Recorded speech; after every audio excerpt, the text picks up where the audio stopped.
Hello നമസ്കാരം. Study സ്റ്റുഡിയോയിലേക്ക് എല്ലാവർക്കും സ്വാഗതം. നമ്മളിന്ന് Sreenarayana Guru open university BA second സെമ്മിൻ്റെ ജനറൽ എക്കണോമിക്സിൻ്റെ എക്സാം ബേസ്ഡ് ക്ലാസ്സാണ് നടത്തുന്നത്. അപ്പോൾ ആ ക്ലാസ്സിലേക്ക് പോകുന്നതിന് മുമ്പ് നിങ്ങൾ എൻ്റെ ഈ ചാനൽ ആദ്യമായിട്ടാണ് കാണുന്നതെങ്കിൽ സബ്സ്ക്രൈബ് ചെയ്യുക, ഷെയർ ചെയ്യുക, അതേപോലെ നിങ്ങളുടെ കമൻറ്റുകൾ എഴുതി അറിയിക്കുക. ഒപ്പം പെയ്ഡ് നോട്ട്സ്, പെയ്ഡ് അസൈൻമെൻറ്റ്സ് ഒക്കെ മലയാളത്തിലുണ്ട്. ആവശ്യമുള്ളവരുണ്ടെങ്കിൽ അസൈൻമെൻറ്റ്സ് ഇംഗ്ലീഷിലാണ്. ആവശ്യമുള്ളവരുണ്ടെങ്കിൽ മുൻ വീഡിയോസിലൊക്കെ ഞാൻ ഡിസ്ക്രിപ്ഷൻ ബോക്സിൽ എൻ്റെ വാട്സപ്പ് നമ്പർ കൊടുത്തിരുന്നു. വാട്സപ്പിൽ വരികയാണെങ്കിൽ നിങ്ങൾക്ക് അതിൻ്റെ ഡീറ്റെയിൽസ് പറഞ്ഞുതരാം. ഒക്കെ ക്ലാസ്സിലേക്ക് പോകാം. അപ്പോൾ ജനറൽ എക്കണോമിക്സിലെ ഫസ്റ്റ് ബ്ലോക്കിൽ ഒരു യൂണിറ്റിൻ്റെ ക്വസ്റ്റ്യൻ ആൻസറുകൾ കഴിഞ്ഞ ദിവസം ഞാൻ വീഡിയോ ചെയ്തിരുന്നു. അപ്പോൾ അതിൽ രണ്ടാമത്തെ ബ്ലോക്കിൻ്റെ ഇതൊരു ബ്ലോക്ക് അങ്ങോട്ട് രണ്ടാമത്തെ ബ്ലോക്കിൽ ഫസ്റ്റ് ബ്ലോക്കിൽ രണ്ടാമത്തെ യൂണിറ്റിൽ ക്വസ്റ്റ്യൻ ആൻസറുകൾ പ്രധാനപ്പെട്ടതൊന്ന് പറയാസൊക്കെ ഉൾപ്പെടെ കേട്ടോ. അതായത് നോട്ട് വാങ്ങാൻ കഴിയാത്തവരൊക്കെ ഉണ്ടാവില്ല, അവരൊക്കെ ഉദ്ദേശിച്ച് കൊണ്ടൊന്ന് സ്പീഡിൽ പറഞ്ഞു പോകുന്നുണ്ട്, നിങ്ങളൊന്ന് ശ്രദ്ധിക്കുക കേട്ടോ. അതിൽ 2 മാർക്കിന് ചോദിക്കാൻ സാധ്യതയുള്ളൊരു ക്വസ്റ്റ്യനാണ് which are the basic principles of micro economics. Micro എക്കണോമിക്സിൻ്റെ പ്രധാന തത്വങ്ങൾ, അടിസ്ഥാന തത്വങ്ങൾ എന്തെല്ലാമാണ് എന്നുള്ളതാണ്. അതിൽ പറയുന്നത് മൈക്രോ എക്കണോമിക്സിന് നിരവധി അടിസ്ഥാന തത്വങ്ങൾ ഉൾക്കൊള്ളുന്നുണ്ട്. അതിലൊന്ന് സപ്ലൈ ഡിമാൻഡ് സന്തുലിതാവസ്ഥ. അതാണ് ഒന്നാമത്തെ, സപ്ലൈ ഡിമാൻഡ് സന്തുലിതാവസ്ഥ. അതായത് വിതരണത്തിൻ്റെയും ഡിമാൻഡിൻ്റെയും സിദ്ധാന്തം വിലകൾ നിർണ്ണയിക്കുന്നു, അത് സാമ്പത്തിക സന്തുലിതാവസ്ഥ കൊണ്ടുവരുന്നു. രണ്ടാമത്തത് ഉൽപ്പാദന സിദ്ധാന്തമാണ്. അതായത് ഈ ആശയം ചരക്കുകളുടെയും ചരക്കുകളും സേവനങ്ങളും ഉൽപ്പാദിപ്പിക്കുന്ന പ്രക്രിയയാണ് പരിശോധിക്കുന്നത്. മൂന്നാമത്തെ അതിൻ്റെ സിദ്ധാന്തം ഉൽപ്പാദന ചെലവാണ്. ഉൽപ്പാദന ചെലവ് പറയുമ്പോൾ ഉൽപ്പാദന പ്രക്രിയയിൽ ഉപയോഗിക്കുന്ന വിഭവങ്ങളുടെ വില ആണ് അതിൽ ഉൾപ്പെടുന്നത്. അത് ചരക്കുകളുടെയോ സേവനങ്ങളുടെയോ ഒക്കെ വില നിശ്ചയിക്കുന്നു. മൂന്നാമത്തത് ഘടകങ്ങളുടെ വില നിർണ്ണയം. ഇത് ഉൽപ്പാദന ഘടകങ്ങളുടെ വില നിർണ്ണയവുമായിട്ട് ബന്ധപ്പെട്ട പ്രക്രിയയാണ്. അപ്പോൾ ഇതാണ് ഇതിൻ്റെ തത്വങ്ങൾ, മൈക്രോ എക്കണോമിക്സിൻ്റെ തത്വങ്ങൾ, മൈക്രോ എക്കണോമിക്സിൻ്റെ ബേസിക് പ്രിൻസിപ്പിൾസ് കേട്ടോ. ഇനി ഇതിന്ന് 5 മാർക്കിന് ചോദിക്കാൻ സാധ്യതയുള്ള മറ്റൊരു ക്വസ്റ്റ്യനാണ് differentiate micro economics and macro economics. എപ്പോഴും ചോദിക്കുന്ന ഒരു ചോദ്യമാണ്, വളരെ പ്രധാനപ്പെട്ട ഒരു ചോദ്യമാണ് കേട്ടോ. Differentiate micro economics and macro economics, അതായത് മൈക്രോ എക്കണോമിക്സും മൈക്രോ എക്കണോമിക്സ്, അതായത് സൂക്ഷ്മ സാമ്പത്തിക ശാസ്ത്രവും സ്ഥൂല സാമ്പത്തിക ശാസ്ത്രവും തമ്മിലുള്ള വ്യത്യാസങ്ങൾ എന്തെല്ലാമാണ്, ഇങ്ങനെ വേർതിരിക്കുക എന്നാണ്. അതിൽ നമുക്ക് ഞാൻ നോട്ടിൽ കൊടുത്തിട്ടുണ്ടെങ്കിൽ 3 കോളാക്കി കൊടുത്തിട്ടുണ്ട്. അങ്ങനെ എഴുതാൻ പറ്റുകയാണെങ്കിൽ അതാണ് ഏറ്റവും മാർക്ക് വാങ്ങാൻ പറ്റിയ ഒരു ചാൻസ്. അതുകൊണ്ടാണ് നോട്ടിൽ അങ്ങനെ തന്നെ 3 കോളം വരച്ച് കൊടുത്തിട്ടുള്ളത്. അപ്പോൾ അർത്ഥത്തിൻ്റെ കാര്യത്തിലാണെങ്കിൽ മൈക്രോ എക്കണോമിക്സ് ഒരു പ്രത്യേക വ്യവസ്ഥയെയും സമ്പദ് വ്യവസ്ഥയുടെ ഒരു വിഭാഗത്തെയും കുറിച്ചുള്ള പഠനമാണ്. എന്നാൽ മാക്രോ എക്കണോമിക്സ് എന്ന് പറഞ്ഞാൽ സമ്പദ് വ്യവസ്ഥയുടെ മൊത്തത്തിലുള്ള പഠനം, സമ്പദ് വ്യവസ്ഥയെ മൊത്തത്തിൽ പഠിക്കുന്നതാണ്. അപ്പോൾ ഉദാഹരണം പറയുമ്പോൾ നമുക്ക് മനസ്സിലാവും, ലാസ്റ്റ് ഉദാഹരണം വരുന്നുണ്ട്. ഇനി ലക്ഷ്യങ്ങൾ നോക്കുകയാണെങ്കിലോ മൈക്രോ എക്കണോമിക്സിൻ്റെ ഉദ്ദേശം വിപണി വിശകലനം ചെയ്യുകയും ചരക്കുകളുടെ നിലവാരം നിർണ്ണയിക്കുകയും ചെയ്യുക എന്നതാണ്. എന്നാൽ മാക്രോ എക്കണോമിക്സിൻ്റെ ലക്ഷ്യം ദേശീയ വരുമാനവും സാമ്പത്തിക വളർച്ചയും പരമാവധിയാക്കുക, ഏറ്റവും ഉയർന്നതാക്കുക എന്നുള്ളതാണ്. ഇനി അത് കൈകാര്യം ചെയ്യുന്ന കാര്യത്തിലാണെങ്കിൽ മൈക്രോ എക്കണോമിക്സ് വിതരണം, ഡിമാൻഡ്, ഉൽപ്പാദനം, വില നിലവാരം, ഉപഭോഗം തുടങ്ങിയവുമായിട്ട് ബന്ധപ്പെട്ടതാണ്. എന്നാൽ മാക്രോ എക്കണോമിക്സോ അത് ദേശീയ വരുമാന വിതരണം, തൊഴിൽ, പണപ്പെരുപ്പം, പണം മുതലായ കാര്യങ്ങൾ, അതായത് മൊത്തം ദേശത്തെ ബാധിക്കുന്ന, മൊത്തം ലോകത്തെ ബാധിക്കുന്ന കാര്യങ്ങളാണ് അതിൽ കൈകാര്യം ചെയ്യുന്നത്. ഇനി പ്രധാന നിർണ്ണയങ്ങൾ നോക്കുമ്പോൾ അത് മൈക്രോ എക്കണോമിക്സിൽ ഇതിൻ്റെ പ്രധാന നിർണ്ണയം വിലയാണ്, വില നിർണ്ണയത്തിൻ്റെ അടിസ്ഥാനത്തിലാണ്. എന്നാൽ മാക്രോ എക്കണോമിക്സോ അതിൻ്റെ പ്രധാന നിർണ്ണയം വരുമാനമാണ് കേട്ടോ. ഇനി സമീപനം നോക്കുകയാണെങ്കിൽ മൈക്രോ എക്കണോമിക്സ് ഇത് താഴെയുള്ള ഒരു സമീപനമാണ്, ഇത് ബോട്ടം അപ്പ് അപ്രോച്ച് എന്നാണ് പറയുക കേട്ടോ. മറ്റത് അതായത് macro economics top down approach, അതായത് മുകളിൽ നിന്ന് താഴേക്കുള്ള സമീപനമാണ് ഉപയോഗിക്കുന്നത്. ഇനി അതിനുള്ളൊരു പരിഹാരം എന്നുള്ള രീതിയിൽ നോക്കുകയാണെങ്കിൽ മൈക്രോ എക്കണോമിക്സ് എങ്ങനെ ആർക്ക് വേണ്ടി ഉൽപ്പാദിപ്പിക്കണം എന്ന പ്രശ്നത്തിന് പരിഹാരം നൽകുന്നുണ്ട്. അതേസമയം മാക്രോ എക്കണോമിക്സ് സമ്പദ് വ്യവസ്ഥയിലെ വിഭവങ്ങളുടെ ഉപയോഗക്കുറവ് എന്ന പ്രശ്നത്തിനാണ് പരിഹാരം കാണാൻ ശ്രമിക്കുന്നത്. ഇനി പ്രാധാന്യം നോക്കുകയാണെങ്കിൽ മൈക്രോ എക്കണോമിക്സ് ചരക്കുകളുടെയും സേവനങ്ങളുടെയും വില നിയന്ത്രിക്കുന്നതിനും ഉൽപ്പാദന ഘടകങ്ങളെ നിയന്ത്രിക്കുന്നതിനുമാണ് ഉപയോഗിക്കുന്നത്. അതേസമയം മാക്രോ എക്കണോമിക്സ് പണപ്പെരുപ്പം, തൊഴിലില്ലായ്മ, ദാരിദ്ര്യം തുടങ്ങിയ സമ്പദ് വ്യവസ്ഥയിലെ പ്രധാന പ്രശ്നങ്ങൾ പരിഹരിക്കുന്നതിന് വേണ്ടിയിട്ടാണ് ഉപയോഗിക്കുന്നത്. ഇനി അത് തമ്മിലുള്ള അക്കൗണ്ടുകൾ നോക്കുകയാണെങ്കിൽ മൈക്രോ എക്കണോമിക്സ് അക്കൗണ്ടുകൾ നോക്കുകയാണെങ്കിൽ മൈക്രോ എക്കണോമിക്സിൽ ഒരു പ്രത്യേക ചരക്കിൻ്റെ വില നിർണ്ണയിക്കുന്നതിനുള്ള ആവശ്യകതയും വിതരണവും പോലുള്ള ഘടകങ്ങളെയാണ് കണക്കിലെടുക്കുക. അതേസമയം മാക്രോ എക്കണോമിക്സിലോ പൊതുവായ വില നിലവാരം നിർണ്ണയിക്കുന്നതിനുള്ള മൊത്തത്തിലുള്ള ഡിമാൻഡും മൊത്തത്തിലുള്ള വിതരണവുമാണ് കണക്കിലെടുക്കുന്നത്. ഇനി വ്യാപ്തി നോക്കുകയാണെങ്കിലോ സ്കോപ്പ് നോക്കുകയാണെങ്കിലോ മൈക്രോ എക്കണോമിക്സ് സമ്പദ് വ്യവസ്ഥയുടെ ഒരു പ്രത്യേക വിഭാഗവുമായി മാത്രം ബന്ധപ്പെട്ടതുകൊണ്ട് അതിൽ ഇടുങ്ങിയ വ്യാപ്തി മാത്രമേ അതിന് ഉള്ളൂ. എന്നാൽ നേരെ മറിച്ച് മാക്രോ എക്കണോമിക്സ് ആണെങ്കിലോ മൊത്തത്തിലുള്ള സമ്പദ് വ്യവസ്ഥയുമായി ബന്ധപ്പെട്ടതായതുകൊണ്ട് അതിൻ്റെ വ്യാപ്തി വളരെ വിശാലമാണ്. ഇനി പ്രധാന ഉപകരണങ്ങൾ നോക്കുകയാണെങ്കിൽ മൈക്രോ എക്കണോമിക്സിൽ ആവശ്യവും വിതരണവുമാണ് പ്രധാന ഉപകരണങ്ങൾ. അതേസമയം മാക്രോ എക്കണോമിക്സിലോ മൊത്തത്തിലുള്ള ഡിമാൻഡും മൊത്തത്തിലുള്ള വിതരണവുമാണ് അതിൻ്റെ പ്രധാനപ്പെട്ട ഉപകരണങ്ങൾ. ഇനി മറ്റ് പേരുകൾ, അതായത് മൈക്രോ എക്കണോമിക്സ് അറിയപ്പെടുന്ന വില സിദ്ധാന്തം എന്നും ഏതറിയപ്പെടുന്നുണ്ട്? മൈക്രോ എക്കണോമിക്സ്, അതായത് പ്രൈസ് തിയറി എന്ന് പറയും. അതേസമയം മാക്രോ എക്കണോമിക്സ് വരുമാന സിദ്ധാന്തം, തൊഴിൽ സിദ്ധാന്തം എന്നീ പേരുകളിലൊക്കെ അറിയപ്പെടും. Theory of income and theory of employment എന്ന പേരുകളിലും അറിയപ്പെടും. ഇപ്പോൾ ഉദാഹരണം പറയാൻ പറഞ്ഞല്ലോ, ഇപ്പോൾ നമ്മൾ മൈക്രോ എക്കണോമിക്സിന് ഉദാഹരണം കൊടുക്കുകയാണെങ്കിൽ വ്യക്തിഗത വരുമാനവും അതുപോലെ തന്നെ സമ്പാദ്യവും ഒരു ചരക്കിൻ്റെ വില നിർണ്ണയവും വ്യക്തിഗത സ്ഥാപനത്തിൻ്റെ ഉൽപ്പാദനവും, അതായത് ഒരു വ്യക്തി ചെയ്യുന്ന പ്രവർത്തനങ്ങളെ കേന്ദ്രീകരിക്കുന്നത് അല്ലെങ്കിൽ അതേക്കുറിച്ച് ഒരു നിശ്ചിത പോയിന്റിനെ സൂചിപ്പിക്കുന്നതാണ് ഇത് മൈക്രോ എക്കണോമിക്സിൽ. അതേസമയം മാക്രോ എക്കണോമിക്സ് ആണെങ്കിലോ ദേശീയ വരുമാനം, പൊതുവില നിലവാരം, മൊത്തത്തിലുള്ള വിതരണം, മൊത്തത്തിലുള്ള ആവശ്യം, തൊഴിലില്ലായ്മ, ഇതിൻ്റെയൊക്കെയാണ് ഘടകങ്ങളെക്കുറിച്ചാണ് അതിൽ വിശദമായിട്ട് പഠനങ്ങൾ നടത്തുന്നത്. അതാണ് കാര്യമായിട്ട് ശ്രദ്ധിക്കുന്നത്. ഇത്രയാണ് തമ്മിലുള്ള വ്യത്യാസമായിട്ട് കൊടുക്കേണ്ടത്. ഇടനോട്ട് വാങ്ങിയവരാണെങ്കിൽ അങ്ങനെ വരച്ചെഴുതാൻ കഴിയുന്നുണ്ടെങ്കിൽ ഏറ്റവും മാർക്ക് വാങ്ങാനുള്ള നല്ലൊരു മാർഗ്ഗം കൂടിയാണ്. അങ്ങനെ തന്നെ ചെയ്യാൻ ശ്രമിക്കുക. ഇനി നമ്മളോട് ചോദിക്കുന്ന മറ്റൊരു ക്വസ്റ്റ്യനാണ്, ഇതെന്ന് ചോദിക്കാൻ സാധ്യതയുള്ളൊരു ക്വസ്റ്റ്യനാണ്. Discuss the 3 efficiencies necessary four achieving overall economic efficiency. അതായത് മൊത്തം സാമ്പത്തിക കാര്യക്ഷമത നേടാൻ അത്യാവശ്യമായിട്ടുള്ള കാര്യക്ഷമതകൾ ഏതൊക്കെയാണ്? അതായത് എക്കണോമിക്സിലെ മൊത്തം കാര്യക്ഷമത നേടാൻ 3 കാര്യക്ഷമതകൾ ആവശ്യമാണ്. അപ്പോൾ ആ 3 കാര്യക്ഷമതകൾ ഏതൊക്കെയാണെന്നാണ് നമ്മളോടുള്ള ചോദ്യം. അപ്പോൾ സാമ്പത്തിക കാര്യക്ഷമത നേടാൻ 3 കാര്യക്ഷമതകൾ വേണമെന്ന് പറഞ്ഞു അല്ലേ? ഒന്നാമത്തത് ഉൽപ്പാദനത്തിൽ കാര്യക്ഷമതയാണ്. ഉൽപ്പാദനത്തിൽ കാര്യക്ഷമത എന്ന് പറയുമ്പോൾ ലഭ്യമായ വിഭവങ്ങളിൽ നിന്ന് സാധ്യമായ പരമാവധി ചരക്കുകളും സേവനങ്ങളും ഉൽപ്പാദിപ്പിക്കുന്നതിനെയാണ് സൂചിപ്പിക്കുന്നത്.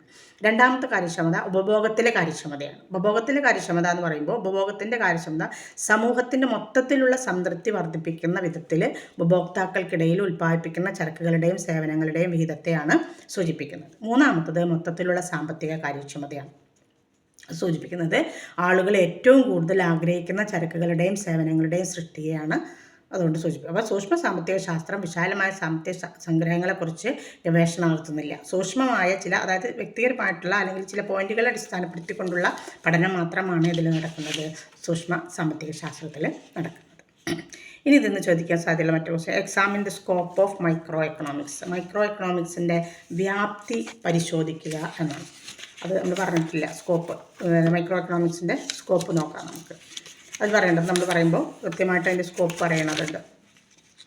നോട്ടിൽ ഇതൊക്കെ പ്രത്യേകം പറയുകയാണ്. നോട്ട് നിങ്ങൾ വാങ്ങാൻ വേണ്ടിയിട്ടാണെന്ന് വിചാരിക്കുക. ഞാൻ പറഞ്ഞിട്ട് നോട്ട് വാങ്ങാൻ വേണ്ടിയിട്ടല്ല, വളരെ കൃത്യമായിട്ട് അതിൻ്റെ ആൻസർ എന്ന രൂപത്തിൽ ഞാനത് കൊടുത്തിട്ടുണ്ട്. അതുകൊണ്ടാണ് പറയുന്നത് കേട്ടോ. അപ്പോൾ മൈക്രോ എക്കണോമിക്സിൻ്റെ സ്കോപ്പ് പറയുകയാണെങ്കിൽ ഒന്നാമത്തത് ഉൽപ്പന്ന വില നിർണ്ണയ സിദ്ധാന്തമാണ്. ഉൽപ്പന്ന വില നിർണ്ണയ സിദ്ധാന്തം എന്ന് പറഞ്ഞാൽ മൈക്രോ എക്കണോമിക്സ് ഡിമാൻഡ് വിശകലനം അല്ലെങ്കിൽ വ്യക്തിഗത ഉപഭോക്താക്കളുടെ പെരുമാറ്റം, വിതരണം, അതുപോലെ തന്നെ വിശകലനം അല്ലെങ്കിൽ വ്യക്തിഗത നിർമ്മാതാക്കളുടെ പെരുമാറ്റം എന്നിവയുമായിട്ട് ബന്ധപ്പെട്ടതാണ്. രണ്ടാമത് പറയുന്നത് ഘടക വില നിർണ്ണയ സിദ്ധാന്തം. ഘടക വില നിർണ്ണയ സിദ്ധാന്തം സ്കോപ്പിൽ വരുന്ന വ്യാപ്തിയിൽ വരുന്ന രണ്ടാമത്തത്. അത് വെച്ചാൽ തിയറി ഓഫ് ഫാക്ടർ പ്രൈസിംഗ് എന്നാണ് പറയുക. ഘടക വില നിർണ്ണയ സിദ്ധാന്തം ഉൽപ്പാദന പ്രക്രിയ ഭൂമി, തൊഴിൽ, മൂലധനം, സംരംഭകത്വം എന്നീ ഉൽപ്പാദന ഘടകങ്ങളാൽ നയിക്കപ്പെടുന്നതാണ്. അതിനവർക്ക് പ്രതിഫലമായിട്ട് വാടക, കൂലി, പലിശ, ലാഭം എന്നീ രൂപത്തിൽ നഷ്ടപരിഹാരം അല്ലെങ്കിൽ അതിനുള്ളൊരു പ്രതിവിധി എന്നോണം നൽകുന്നുമുണ്ട്. മൂന്നാമത്തത് സാമ്പത്തിക ക്ഷേമ സിദ്ധാന്തമാണ്. വിഭവ വിതരണത്തിൻ്റെ കാര്യക്ഷമതയാണ് ഈ സിദ്ധാന്തം ലക്ഷ്യമിടുന്നത്. വിഭവങ്ങളുടെ വിതരണം വ്യക്തികളുടെ സന്തോഷം വർദ്ധിപ്പിക്കുമ്പോൾ കാര്യക്ഷമത കൈവരിക്കാൻ കഴിയും എന്നാണ്. എന്നിട്ട് പറഞ്ഞിട്ട് നമ്മൾ നേരത്തെ പറഞ്ഞ സാമ്പത്തിക കാര്യക്ഷമത നേടാനുള്ള 3 കാര്യക്ഷമതകൾ പറഞ്ഞല്ലോ, അതും കൂടി അതിലേക്ക് ചേർത്ത് എഴുതുമ്പോഴാണ് 5 മാർക്കിനാവുക. 2 മാർക്കിനാണെങ്കിൽ സ്കോപ്പ് മാത്രം കൊടുത്താൽ മതി. 5 മാർക്കിനാണ് സ്കോപ്പ് ചോദിക്കുന്നതെങ്കിൽ ആ 3 കാര്യക്ഷമതകൾ കൂടി, അതായത് എക്കണോമിക് കാര്യക്ഷമത നേടാനുള്ള 3 കാര്യക്ഷമതകൾ കൂടി നമ്മളതിൽ വിവരിക്കണം. ഓക്കെ, ഇത്രയാണ്. ഇങ്ങനെ എസ്സേ വരാൻ സാധ്യതയുള്ള which are the central economic problems and what is the solutions for this എന്ന് പറഞ്ഞാൽ സാമ്പത്തിക പ്രശ്നങ്ങൾ എന്തെല്ലാമാണ്, അവ പരിഹരിക്കാനുള്ള മാർഗ്ഗങ്ങൾ എന്തെല്ലാമാണ്. അതായത് എന്തൊക്കെയാണ് സാമ്പത്തിക പ്രശ്നങ്ങൾ, പ്രധാനമായിട്ടുള്ള മൈക്രോ എക്കണോമിക്സിൽ സാമ്പത്തിക പ്രശ്നങ്ങൾ, ആ സാമ്പത്തിക പ്രശ്നങ്ങൾ പരിഹരിക്കാനുള്ള പ്രധാന മാർഗ്ഗങ്ങൾ എന്തെല്ലാമാണെന്നുള്ളത്. ഇതാണ് എസ്സേ ആയിട്ട് ഇതിന്ന് വരാൻ സാധ്യതയുള്ളത്. ചരക്കുകളുടെയും സേവനങ്ങളുടെയും ഉൽപ്പാദനം, വിനിമയം, ഉപഭോഗം എന്നിവയാണ് അടിസ്ഥാന സാമ്പത്തിക പ്രവർത്തനങ്ങളിൽ പ്രധാനപ്പെട്ടത്. സാമ്പത്തിക ശാസ്ത്രത്തിലെ അടിസ്ഥാന പ്രശ്നം ദൗർലഭ്യമാണ്. കാരണം എല്ലാ നാഗരികതകളിലെയും എല്ലാ വ്യക്തികളിലും ഇതെല്ലായ്പ്പോഴും സ്വാധീനം ചെലുത്തിയ ഒരു സംഭവമാണ്. ദൗർലഭ്യം സാർവത്രിക സാമ്പത്തിക പ്രശ്നമായിട്ടാണ് കണക്കാക്കപ്പെടുന്നത്. ഓരോ സമൂഹവും വിഭവങ്ങളുടെ ദൗർലഭ്യം കൈകാര്യം ചെയ്യേണ്ടതുണ്ട്. മാത്രവുമല്ല വിഭവങ്ങളുടെ ദൗർലഭ്യമാണ് തെരഞ്ഞെടുപ്പിൻ്റെ പ്രശ്നത്തിലേക്ക് നയിക്കുന്നത്. അതായത് നമ്മൾ ഏത് ചൂസ് ചെയ്യണമെന്ന് അറിയില്ല, അതിലേക്ക് നയിക്കുന്നതും ഏത് തന്നെയാണ്, വിഭവങ്ങളുടെ ദൗർലഭ്യം തന്നെയാണ്. അപ്പോൾ സാമ്പത്തിക പ്രവർത്തനങ്ങളുമായി ഇടപെടുന്ന ഏതൊരു സമൂഹ അനുഭവിക്കുന്ന പ്രധാന പ്രശ്നങ്ങളാണ്. ഒന്ന് എന്താണ്? എന്ത് ചരക്കുകളും സേവനങ്ങളും നിർമ്മിക്കണം, വാട്ട് ടു പ്രൊഡ്യൂസ്, എന്തുൽപ്പാദിപ്പിക്കണം. രണ്ടാമത്തത് ചരക്കുകളും സേവനങ്ങളും എങ്ങനെ നിർമ്മിക്കണം, ഹൗ ടു പ്രൊഡ്യൂസ്. മൂന്നാമത്തത് ചരക്കുകളും സേവനങ്ങളും ആർക്ക് വേണ്ടിയാണ് നിർമ്മിക്കേണ്ടത്. നാലാമത്തത് എങ്ങനെ സാമ്പത്തിക വളർച്ച കൈവരിക്കണം. അഞ്ചാമത്തത് കാലക്രമേണ ഒരു നിശ്ചിത അളവ് ചരക്ക് എങ്ങനെ റേഷൻ ചെയ്യാം. ഇതൊക്കെയാണ് പ്രധാന പ്രശ്നങ്ങൾ. അപ്പോൾ ഈ അടിസ്ഥാന സാമ്പത്തിക പ്രശ്നങ്ങൾ, അതായത് ഇപ്പോൾ പറഞ്ഞല്ലോ എന്താണ്, എന്തുൽപ്പാദിപ്പിക്കണം, എങ്ങനെ ഉൽപ്പാദിപ്പിക്കണം, ആർക്ക് വേണ്ടി ഉൽപ്പാദിപ്പിക്കണം, അല്ലേ? അപ്പോൾ ബാക്കി രണ്ടെണ്ണം അതിൻ്റെ പിന്നാലെ വരുന്ന സംഗതികളാണ്. അപ്പോൾ നമുക്ക് നോക്കാം. എസ് ആയിട്ടാണല്ലോ വാട്ട് ടു പ്രൊഡ്യൂസ്, എന്തുൽപ്പാദിപ്പിക്കണം എന്നുള്ള. എന്തുൽപ്പാദിപ്പിക്കണം എന്നത് സമ്പദ് വ്യവസ്ഥയിൽ ഉൽപ്പാദിപ്പിക്കേണ്ട ചരക്കുകളും സേവനങ്ങളുമാണ് സൂചിപ്പിക്കുന്നത്. വിഭവങ്ങൾ പരിമിതമായതുകൊണ്ട് സമൂഹത്തിലെ ഓരോ അംഗത്തിനും ആവശ്യമുള്ളത്ര ഓരോ ഉൽപ്പന്ന സേവനമോ ഉൽപ്പാദിപ്പിക്കാൻ ഒരു സമ്പദ് വ്യവസ്ഥയ്ക്കും എന്തില്ല, കഴിയില്ല. ഏത് ചരക്കുകളും സേവനങ്ങളും സൃഷ്ടിക്കണമെന്നും ഓരോന്നും എത്രമാത്രം ഉൽപ്പാദിപ്പിക്കണമെന്നും ഓരോ സമൂഹവും കൃത്യമായിട്ട് തീരുമാനിക്കണം.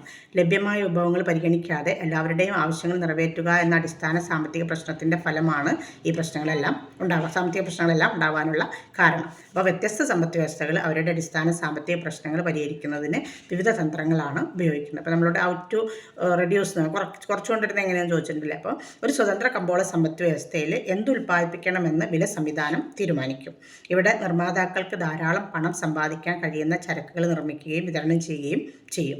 ഉപഭോക്താക്കൾ കൂടുതൽ പണം ചെലവഴിക്കാൻ തയ്യാറുള്ള സാധനങ്ങളെയാണ് അവർ കൂടുതലായിട്ട് ഉൽപ്പാദിപ്പിക്കുക. പിന്നെ ഒരു ചരക്കിൻ്റെ വില കൂടുമ്പോൾ അതിൻ്റെ വിതരണം കൂടുന്നു. മറുവശത്ത് വിലയിലെ ഇടിവ് സാധാരണയായിട്ട് വിതരണം ചെയ്യുന്ന ചരക്കിൻ്റെ അളവ് കുറയുന്നതിനാണ് കാരണമാകുന്നത്. അപ്പോൾ വില കൂടിയാലേ ആളുകൾ വാങ്ങാനുണ്ടാവൂ എന്നുള്ളതാണ് അവിടെ സൂചിപ്പിക്കുന്നത്. അപ്പോൾ ഒരു കമാൻഡ് എക്കണോമി അല്ലെങ്കിൽ ഒരു എന്താ പറയുക, കമ്പോള സമ്പദ് വ്യവസ്ഥയിൽ അല്ലെങ്കിൽ ഒരു സോഷ്യലിസ്റ്റ് സമ്പദ് വ്യവസ്ഥയിൽ എന്തുൽപ്പാദിപ്പിക്കണം എന്ന പ്രശ്നം അത് കൈകാര്യം ചെയ്യുന്ന ആരാണ്? സർക്കാരോ കേന്ദ്ര ആസൂത്രണ അതോറിറ്റിയോ ആണ്. അപ്പോൾ കേന്ദ്ര ആസൂത്രണ അതോറിറ്റി എന്നത് സമ്പദ് വ്യവസ്ഥ ആസൂത്രണം ചെയ്യാൻ രൂപീകരിക്കപ്പെട്ടിട്ടുള്ള സർക്കാരിൻ്റെ ബോർഡാണ്. രാജ്യത്തിൻ്റെ മുൻഗണനകളോ ലഭ്യമായ വിഭവങ്ങളോ അനുസരിച്ച് ഉൽപ്പാദിപ്പിക്കുന്ന ചരക്കുകളുടെയും സേവനങ്ങളുടെയും തരങ്ങൾ കേന്ദ്ര ആസൂത്രണ അതോറിറ്റി നിർണ്ണയിക്കും. രാജ്യത്തിന് ആവശ്യമായ ഇനങ്ങൾക്കായിട്ട് വിഭവങ്ങൾ കൂടുതൽ വ്യാപകമായിട്ടത് വിതരണം ചെയ്യുകയും ചെയ്യും. വളർച്ച, സമത്വം, വില സ്ഥിരത എന്നിവയാണ് രാജ്യത്തിൻ്റെ പ്രാഥമിക ലക്ഷ്യങ്ങൾ. ഈ ലക്ഷ്യങ്ങൾ നിറവേറ്റാൻ വേണ്ടി നികുതി, ചെലവ്, പൊതുകടം, അതുപോലെ ധനസഹായ പരിപാടികൾ തുടങ്ങിയ ധനനയങ്ങൾ സർക്കാർ നടപ്പിലാക്കും. ധനക്കമ്മി പോലെയുള്ള നടപടികൾ. പൊതു സ്വകാര്യ മേഖലകൾ രാജ്യത്തിൻ്റെ പ്രയോജനത്തിന് വേണ്ടിയിട്ട് ഒന്നിച്ചു നിൽക്കുകയും സഹകരിക്കുകയും ചെയ്യുന്ന ഒരു സാമ്പത്തിക വ്യവസ്ഥയാണ് മിശ്ര സമ്പദ് വ്യവസ്ഥ. അപ്പോൾ സ്വകാര്യ മേഖല ഒരു സ്വതന്ത്ര കമ്പോള സംവിധാനം ഉപയോഗിക്കുന്നതുകൊണ്ട് ചില ഇനങ്ങളുടെ വിതരണവും ആവശ്യവും അനുസരിച്ച് വിലകൾ വ്യത്യാസപ്പെടും. അതേസമയം അതിൻ്റെ ഫലമായിട്ട് ഉപഭോക്തൃ ഡിമാൻഡും വിപണി വിലയും അടിസ്ഥാനമാക്കി സ്വകാര്യ മേഖലയ്ക്ക് ഇനങ്ങൾ ഉൽപ്പാദിപ്പിക്കാനും കഴിയും. അതിൻ്റെ പണധന നയങ്ങൾ വഴി ഗവൺമെൻറ്റിന് സ്വകാര്യ മേഖലയിലെ ഉൽപ്പാദനം നിയന്ത്രിക്കാനും കഴിയും. അപ്പം മറുവശത്ത് എന്താണ്ടാവുക? ആസൂത്രണ അതോറിറ്റി പൊതുമേഖലയ്ക്ക് നിയന്ത്രിത വില സംവിധാനം ഉപയോഗിക്കും. അങ്ങനെ പൊതുമേഖലയിൽ ഉൽപ്പാദിപ്പിക്കേണ്ട ചരക്കുകളും സേവനങ്ങളും കേന്ദ്ര ആസൂത്രണ സമിതി നിർണ്ണയിക്കും. മിശ്ര സമ്പദ് വ്യവസ്ഥയിലെ എല്ലാ സാമ്പത്തിക പ്രശ്നങ്ങളും പരിഹരിക്കാൻ ഒരു സ്വതന്ത്ര കമ്പോള സംവിധാനവും നിയന്ത്രിത വിപണി സംവിധാനവും ഉപയോഗിക്കും. അതായത് ഒരു മിശ്ര സമ്പദ് വ്യവസ്ഥയിൽ എന്തുൽപ്പാദിപ്പിക്കണം എന്ന പ്രശ്നം പരിഹരിച്ച ചില വില സിദ്ധാന്തം അല്ലെങ്കിൽ വില സമ്പ്രദായവുമായിട്ട് സംയോജിപ്പിച്ച് പരിഹരിക്കപ്പെടാൻ സാധിക്കും, അല്ലെങ്കിൽ അതിന് വേണ്ടിയുള്ള ശ്രമങ്ങൾ നടത്തും. ഇനി ഹൗ ടു പ്രൊഡ്യൂസ് ആണ്, അല്ലേ? നമ്മൾ മൂന്നാമത് പറഞ്ഞൊരു ഇഷ്യൂ. എങ്ങനെ ഉൽപ്പാദിപ്പിക്കണം എന്നത് ഉൽപ്പാദനത്തിൻ്റെ നിർദ്ദിഷ്ട നടപടിക്രമങ്ങൾ എടുക്കുന്ന തീരുമാനത്തെയാണ് സൂചിപ്പിക്കുന്നത്. അപ്പോൾ സാധാരണഗതിയിൽ തന്നിരിക്കുന്ന ഉൽപ്പന്നം നിർമ്മിക്കുന്നതിന് സാങ്കേതികമായിട്ട് സാധ്യമായ ഒന്നിലധികം മാർഗ്ഗങ്ങളുണ്ടാവും. അപ്പോൾ കുറഞ്ഞ മൂലധനവും കൂടുതൽ അധ്വാനവും സംയോജിപ്പിക്കുന്ന ഉൽപ്പാദന സാങ്കേതികതയെ അധ്വാന തീവ്രമായ സാങ്കേതികത എന്നാണ് വിളിക്കുക. ഉയർന്ന മൂലധനവും കുറഞ്ഞ അധ്വാനവും സംയോജിപ്പിക്കുന്ന ഉൽപ്പാദന സാങ്കേതികതയെ മൂലധന തീവ്രമായ ഉൽപ്പാദന രീതി എന്നും പറയും. ഏത് ഉൽപ്പാദന രീതി തിരഞ്ഞെടുക്കണമെന്ന് തീരുമാനിക്കുന്നത് പ്രധാനമായിട്ടും ഘടകങ്ങളുടെ ലഭ്യതയെയും അതിൻ്റെ വിലയെയുമാണ് ആശ്രയിച്ചിരിക്കുന്നത്. ഏറ്റവും കുറഞ്ഞ ചെലവുള്ള ഉൽപ്പാദന തന്ത്രം തിരഞ്ഞെടുക്കുക എന്നതാണ് സാമ്പത്തികമായിട്ട് ഏറ്റവും നല്ല നടപടി. അതായത് ചെലവ് കുറഞ്ഞൊരു രീതി തിരഞ്ഞെടുക്കുക എന്നുള്ളത്. ഒരു സ്വതന്ത്ര കമ്പോള വ്യവസ്ഥയിൽ എന്തുൽപ്പാദിപ്പിക്കണം എന്നത് തീരുമാനിക്കുന്നത് പോലെ തന്നെ അതിനെക്കുറിച്ചുള്ള നിർണ്ണയവും ആര് തന്നെയാണ് നടത്തുക? കമ്പോളം തന്നെയാണ് നടത്തുക. അതായത് വില നിയമിക്കും. ഏറ്റവും കുറഞ്ഞ ഉൽപ്പാദന ചെലവുള്ള രീതി നിർമ്മാതാവ് തിരഞ്ഞെടുക്കും. ഒരു സോഷ്യലിസ്റ്റ് സമ്പദ് വ്യവസ്ഥയിൽ കേന്ദ്ര ആസൂത്രണ അതോറിറ്റി തന്നെയാണ് ഉൽപ്പാദന സാങ്കേതികതകളോ നടപടിക്രമങ്ങളോ ഒക്കെ തീരുമാനിക്കുന്നത്. സമ്പദ് വ്യവസ്ഥയുടെ സാമൂഹികവും സാമ്പത്തികവുമായ സാഹചര്യങ്ങൾ കണക്കിലെടുത്ത് മികച്ചൊരു സമീപനം അവർ തിരഞ്ഞെടുക്കും. ഒരു മിശ്ര സമ്പദ് വ്യവസ്ഥയിൽ ഘടക വില നിർണ്ണയം, അതായത് സാങ്കേതിക പ്രവേശനക്ഷമത, ആക്സസ് ഫ്ലെക്സിബിലിറ്റി മുതലായവയെ അടിസ്ഥാനമാക്കി സ്വകാര്യ മേഖല ഉൽപ്പാദനം തിരഞ്ഞെടുക്കും. മറുവശത്ത് കേന്ദ്ര ആസൂത്രണ അതോറിറ്റി പൊതുമേഖലയുടെ ഉൽപ്പാദന രീതിയോ അല്ലെങ്കിൽ സാങ്കേതികതയോ തിരഞ്ഞെടുക്കും. ദേശീയ മുൻഗണനകൾ, ദേശീയ തൊഴിൽ നയങ്ങൾ, സാമൂഹിക ലക്ഷ്യങ്ങൾ എന്നിവ പൊതുമേഖലയ്ക്ക് ഉൽപ്പാദന രീതി തിരഞ്ഞെടുക്കുമ്പോൾ നിർണായകമായിട്ടുള്ള അല്ലെങ്കിൽ ഒഴിവാക്കാൻ പറ്റാത്ത ഘടകങ്ങളായിരിക്കും. ഇനി ഫോർ ഹും ടു പ്രൊഡ്യൂസ് എന്നുള്ളതാണ്. ആർക്ക് വേണ്ടി ഉൽപ്പാദിപ്പിക്കണം എന്നുള്ളത്. ആർക്ക് വേണ്ടി ഉൽപ്പാദിപ്പിക്കുക എന്നത് ഉപഭോക്താക്കൾക്കിടയിൽ അന്തിമ ഉൽപ്പന്നം എങ്ങനെ വിതരണം ചെയ്യപ്പെടും എന്ന് വിവരിക്കാൻ ഉദ്ദേശിക്കുന്ന അല്ലെങ്കിൽ അതിനുപയോഗിക്കുന്ന ഒരു പദമാണ്. ഓരോ സമ്പദ് വ്യവസ്ഥയും പരിമിതമായ അളവിലുള്ള ഉൽപ്പന്നങ്ങളും സേവനങ്ങളും ഉൽപ്പാദിപ്പിക്കുന്നുണ്ട്. അതുകൊണ്ട് ഓരോ സമൂഹത്തിനും അതിലെ മുഴുവൻ ജനങ്ങളുടെയും ആവശ്യങ്ങൾ പൂർണ്ണമായിട്ടും തൃപ്തിപ്പെടുത്താൻ കഴിയില്ല. ഒരു കമ്പോള സമ്പദ് വ്യവസ്ഥയിൽ വലിയ അളവിൽ വാങ്ങാൻ കഴിയുന്ന വ്യക്തികൾക്ക് വേണ്ടിയിട്ട് ഔട്ട്പുട്ട് സംഭരണം ചെയ്തിട്ടുണ്ട്. അതായത് ആവശ്യക്കാർക്കനുസരിച്ച് ഉൽപ്പാദിപ്പിക്കപ്പെടുന്നുണ്ട്. ഒരു സോഷ്യലിസ്റ്റ് സമ്പദ് വ്യവസ്ഥയിൽ സാമൂഹിക നീതി ഉറപ്പാക്കാൻ സർക്കാർ റേഷൻ സാധനങ്ങൾ നൽകുന്നുണ്ട്. ഇവിടെ പൊതുവിതരണ സംവിധാനങ്ങൾ പോലുള്ള അല്ലെങ്കിൽ റേഷൻ പോലുള്ള പ്രത്യേക സംവിധാനങ്ങളിലൂടെ ന്യായമായ നിരക്കിലോ ന്യായമായ വിലയിലോ സാധനങ്ങൾ വിതരണം ചെയ്യാൻ കഴിയും. ഒരു മിശ്ര സമ്പദ് വ്യവസ്ഥയിൽ ഉയർന്ന വാങ്ങൽ ശേഷിയുള്ള ഉപഭോക്താക്കൾ ആവശ്യപ്പെടുന്ന സാധനങ്ങൾ ഉൽപ്പാദിപ്പിക്കുന്നതിന് സ്വകാര്യ മേഖല അതിൻ്റെ വിഭവങ്ങൾ ഉപയോഗിക്കുമ്പോൾ ഈ മേഖലയിൽ നികുതി നയം, ലൈസൻസിങ് നയം, സബ്സിഡി തുടങ്ങിയ വിവിധ നയങ്ങളിലൂടെ സർക്കാർ ഇടയ്ക്കിടെ നിയന്ത്രിക്കുകയും ചെയ്യും. ചില ഇനങ്ങൾ ഉൽപ്പാദിപ്പിക്കാൻ ഇവിടെ സർക്കാരിന് അധികാരമുണ്ട്. മിശ്രമാണല്ലോ അല്ലേ.